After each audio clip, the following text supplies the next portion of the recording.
Hello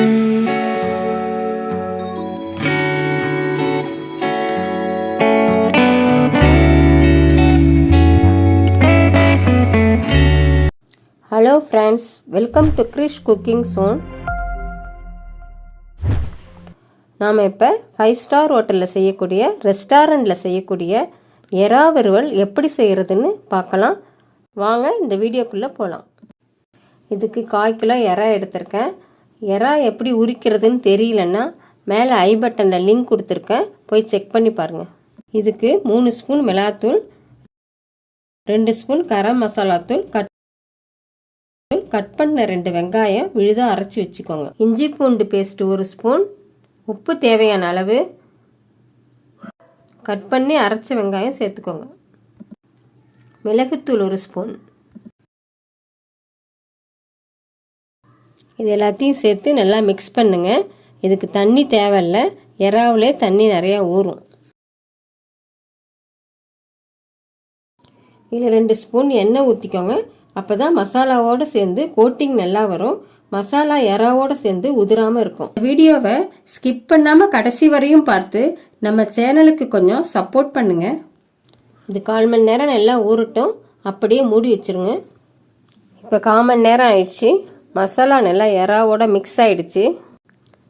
இப்போ பேனில் தேவையான அளவு எண்ணெய் ஊற்றிக்கோங்க. எண்ணெய் சூடானதும் சோம்பு 1 ஸ்பூன். சோம்பு பொரிஞ்சதும் நம்ம மிக்ஸ் பண்ணி வச்சுருக்கிற எறாவை பேனில் போட்டு ஃப்ரை பண்ணுங்கள். எண்ணெய் நல்லா சூடானதுக்கப்புறம் தான் எறாவை பண்ணணும், இல்லைன்னா எறா பேனில் ஒட்டிக்கும். எறாவில் மீன் மாதிரி முள் இருக்காது, குழந்தைங்க ஸ்நாக்ஸ் மாதிரி விரும்பி சாப்பிடுவாங்க. பாருங்கள், பார்க்கவே கோல்டன் கலரில் ரொம்ப சூப்பராக இருக்குது. இது ரெட் கலரில் வர அளவுக்கு நல்லா பொரிச்சு எடுக்கணும். கேஸை மீடியம் ஃப்ளேம்லேயே வச்சு ஃப்ரை பண்ணுங்கள், இல்லைன்னா அடி பிடிச்சிரும். எறா பார்க்க தான் செய்யும்போது நிறையா இருக்கிற மாதிரி இருக்கும், ஆனால் செஞ்சதுக்கப்புறம் சுருண்டு கொஞ்சமாயிடும். அதனால் வீட்டில் எப்பயுமே எறாவை நிறையா வாங்கி செய்கிறது பெட்டர். அப்போ தான் வீட்டில் உள்ள எல்லாருமே ஷேர் பண்ணி சாப்பிட்டு சந்தோஷமாக இருக்கலாம்.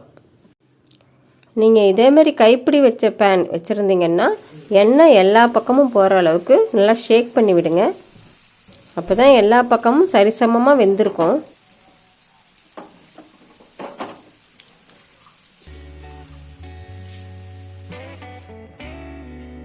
இப்போ எறா ஒரு சைடு வெந்துருச்சு, அடுத்ததாக திருப்பி போடுங்க. திருப்பி போட்டு அதை ஒரு 3 நிமிஷம் ஃப்ரை பண்ணுங்கள். எறா தொக்கு எப்படி செய்கிறதுன்னு ஏற்கனவே வீடியோ போட்டிருக்கேன். இந்த வீடியோவோட லிங்க்கு டிஸ்கிரிப்ஷன் பாக்ஸில் கொடுத்துருக்கேன், மேலே ஐ பட்டன்லேயும் கொடுத்துருக்கேன். மறக்காமல் போய் செக் பண்ணி பாருங்கள்.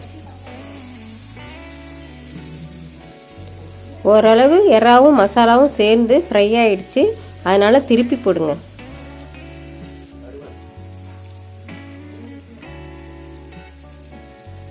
எறாவை 15 நிமிஷத்துக்குள்ளே ஃப்ரை பண்ணி எடுத்துக்கோங்க.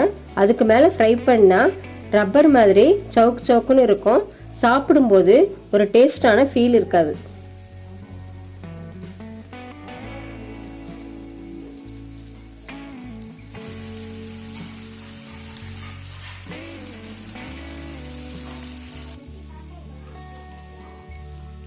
இதேமாரி நிறைய ரெசிபி நம்ம சேனலில் போட்டிருக்கோம். Chicken recipe, mutton recipe, fish recipe, முட்டை, இதேமாரி நிறையா ரெசிபிஸ் போட்டிருக்கோம். நம்ம சேனலில் போய் மறக்காமல் செக் பண்ணி பாருங்கள். வெஜிடேரியனுக்கும் நம்ம சேனலில் வீடியோஸ் இருக்குது.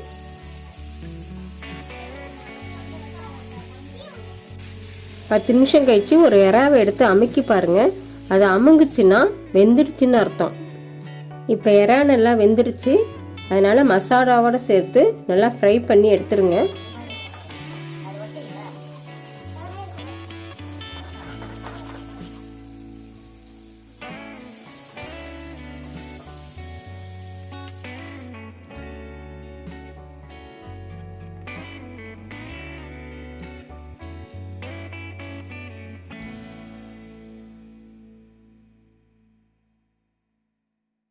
இப்போ எறா ஃப்ரை செஞ்ச எண்ணெய் மீதமாக இருக்குது. இதில் சாதத்தை கொட்டி கிளறி நீங்கள் ஃப்ரைட் ரைஸ் மாரி செஞ்சு சாப்பிட்லாம். இந்த டிஷ்ஷும் நல்லா டேஸ்டியாக இருக்கும்.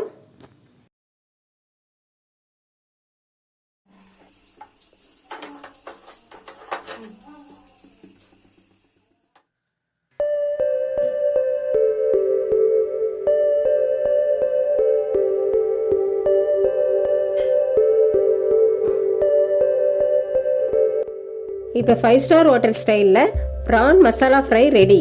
இப்போ பார்க்கவே எவ்வளோ ரெட்டிஷாக அழகாக இருக்குது பாருங்கள். சண்டேஸில் இதை ஒரு ரெசிபியாக செஞ்சு சாப்பிட்டு பாருங்கள், ரொம்ப சூப்பராக இருக்கும்.